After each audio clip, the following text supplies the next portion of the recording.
There's a major event every single day, which is the options expiration that can produce these things. So why on earth should I sit in front of the screen hoping and praying to get some kind of setup? It just doesn't make any sense. Okay, so you got the 3-bar reversal. The market's coming down. It starts to slow down here. 1, 2, 3. Here's another bar. 1, 2, 3. You can see it's starting to move down. Here's another bar. 1, 2, 3. Right there. Another bar. 1, 2, 3. Now I've got the breakout point. We've got the market consolidating.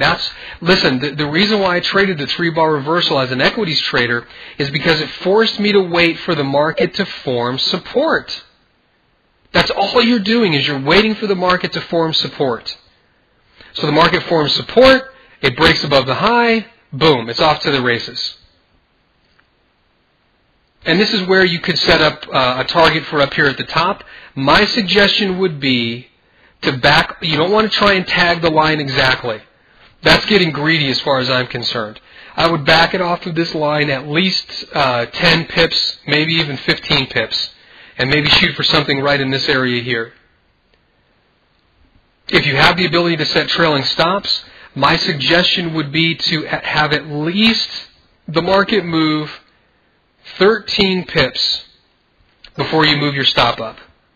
The reason being, and again, I don't have time to go through it here. Maybe I'll deal with this in one of the webinars down the road. I literally did this by hand. I took 3 years of data on the British pound, and I measured every single move in the marketplace. And what I found is that if the British pound moves more than 13 pips, it's probably going to move another 20. That's just the way it goes. So 13 pips would be a good setting for your trailing stop.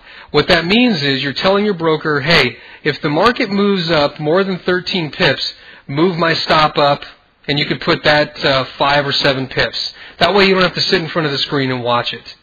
And then hopefully if the market gets some momentum, it'll move up, take out your target, and not come back and sting you for your stop. That's if you're not going to sit in there and watch it. If you are going to sit in there and watch it, it's everything that I went over in the course.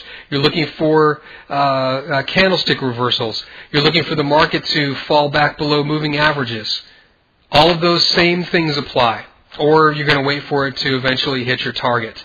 Which leads me to the second important thing I believe about counter trend trading. Because we're trading between a resistance point and a support point, is to not get greedy and try and let the market go above resistance. It may go above there, but I really believe if you start out with the counter trend trade, you've got to have what I call target-based trading, where you're picking points in the marketplace and expecting the market to move there. Because, listen, we have no idea of what the market is going to do next. We have no way of predicting what the market is going to do next. The only thing that we can do is to make a plan and stick to the plan. So if we're expecting the market to trade between resistance and support, all we can do is go in there and make our bets and hope for the best. Now, let me give another example of a counter trend trade. Let me erase some of these lines. We're going back up to a daily here. Now, when the market's coming down, if you will remember, now again, we've got to look at this realistically. Okay, remember, we were looking at a flag, right? And the rules for trading a flag are very, very set in stone, simply because we're trading a pattern. If we're trading a flag, what are we waiting for? We're waiting for a breakout to the upside or a breakout to the downside.